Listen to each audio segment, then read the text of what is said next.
En este video definiremos las llamadas funciones de costo. Esto nos permitirá descubrir cómo ajustar la mejor línea recta posible para nuestros datos. En la regresión lineal tenemos un conjunto de entrenamiento como este. Recuerda que la anotación M era el número de ejemplos de entrenamiento. Entonces, tal vez M igual 47. Y la forma de la hipótesis que usamos para hacer predicciones es la función lineal. Para introducir un poco más de terminología, estas θ0 y θ1. Estas θ y son lo que llamo parámetros del modelo. Lo que haremos en este video será hablar sobre cómo escoger estos dos valores de parámetros, θ0 y θ1. Con diferentes selecciones de los parámetros de θ0 y θ1, obtenemos diferentes hipótesis, diferentes funciones de hipótesis. Sé que algunos de ustedes probablemente ya están familiarizados con lo que haré en esta diapositiva, pero solo para revisar tenemos algunos ejemplos. Si θ0 es un punto 5 y θ1 es 0, entonces la función de la hipótesis se verá así. Bien, debido a que tu función de hipótesis será hxx igual a un punto 5 más 0 por x, que es esta función de valor constante, es plana a un punto 5, si θ0 es igual a 0 y θ1 es igual a 0.5, entonces la hipótesis se verá así. Y debe pasar por este punto 2,1 ya que ahora tienes hxx o realmente h menor que u mayor que th etax, pero algunas veces omitiré θ por menor que entre u mayor que brevedad. Entonces, hxx será igual a solo 0.5 veces x, que se ve así. Y, finalmente, si θ0 es igual a 1 y θ1 es igual a 0.5, entonces terminaremos con una hipótesis que se ve así. Veamos, debe pasar por el punto 2,2 de esta manera. Esta es mi nueva hxx o mi nueva h menor que u mayor que th etaxx. De acuerdo. B y n, menor que entre u mayor que recuerda que es h menor que u mayor que th etaxx, pero para br v y r menor que entre u mayor que algunas veces solo escribo hxx. En la regresión lineal tenemos un conjunto de entrenamiento, tal vez como el que trazamos aquí. Lo que queremos hacer es obtener los valores para los parámetros de θ0 y θ1. De manera que la línea recta que obtenemos de esto corresponda con una línea recta que, de alguna forma, se ajuste bien a los datos, tal vez como esa línea. Entonces, ¿cómo obtenemos los valores θ0, θ1 que corresponden al buen ajuste de los datos? La idea es que vamos a elegir nuestros parámetros de θ0 y θ1 de modo que hxx, que significa el valor que predijimos en la entrada x, que esté cerca de los valores y, para los ejemplos en nuestro conjunto de entrenamiento, para nuestros ejemplos de entrenamiento. En nuestro conjunto de entrenamiento, se nos da un número de ejemplos donde sabemos que x decide la casa y conocemos el precio real al que se vendió. Así que tratemos de escoger valores para los parámetros de modo que, por lo menos en el conjunto de entrenamiento, con las x, en el conjunto de entretenimiento, hagamos predicciones razonablemente precisas para los valores y formalicemos esto. En la regresión lineal, lo que haré es que quiero resolver un problema de minimización. Entonces, escribiré minimizar sobre θ0, θ1.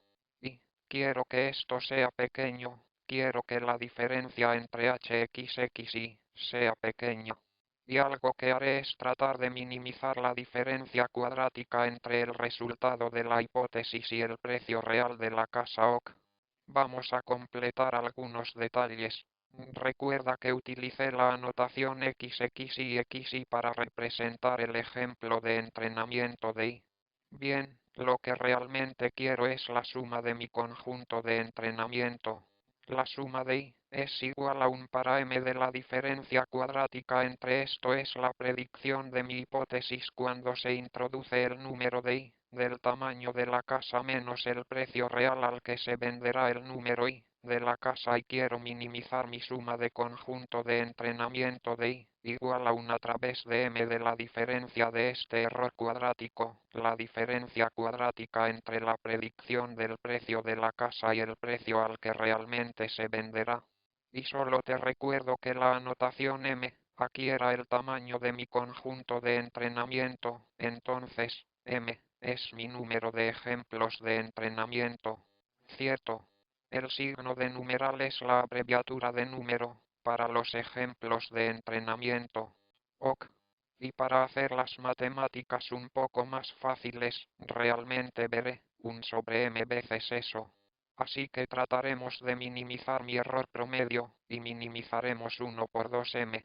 Al poner 2, la constante de 1 medio, enfrente hace que las matemáticas sean un poco más fáciles.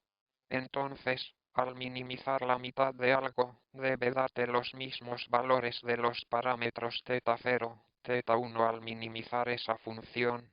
Y solo asegúrate de que esta ecuación esté clara, ¿entendido? Esta expresión de aquí, h menor que u mayor que th x, esta s menor que entre u mayor que nuestra usual, ¿cierto? Es igual a esto más θ1 xy. Y esta anotación minimiza sobre θ0 y θ1, esto quiere decir encuentra los valores de θ0 y θ1 que causan que se minimice la expresión. Y esta expresión depende de θ0 y θ1. OK.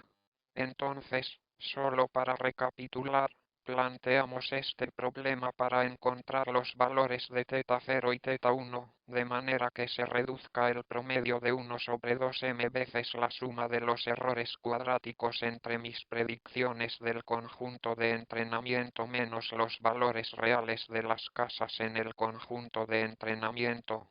Así que esto será mi función objetivo general para la regresión lineal. Y solo para reescribir esto un poco más claro, lo que haré mediante la convención es que generalmente definimos una función de costos. ¿Qué será exactamente esto? La fórmula que tengo aquí.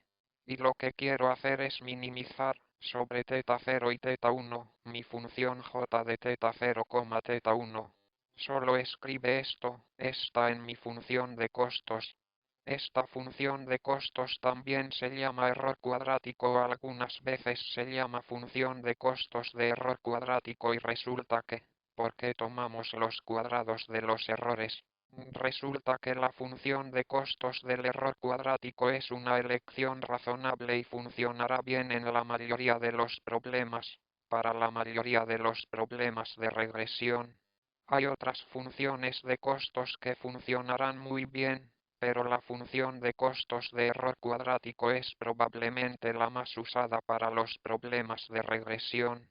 Más adelante en esta clase, también hablaremos sobre las funciones de costos alternativas, pero esta elección que hicimos debe ser algo razonable para intentar con la mayoría de los problemas de regresión.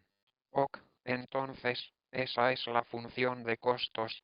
Hasta ahora hemos visto la definición matemática de esta función de costos, y en caso de que esta función j de θ0, θ1, en caso de que esta función parezca un poco más abstracta y que aún no entiendas bien qué hace, en el siguiente video, en los siguientes videos veremos de forma más profunda qué hace la función de costos j, y trataré de darte una mejor intuición de qué es el cálculo y por qué queremos usarlo.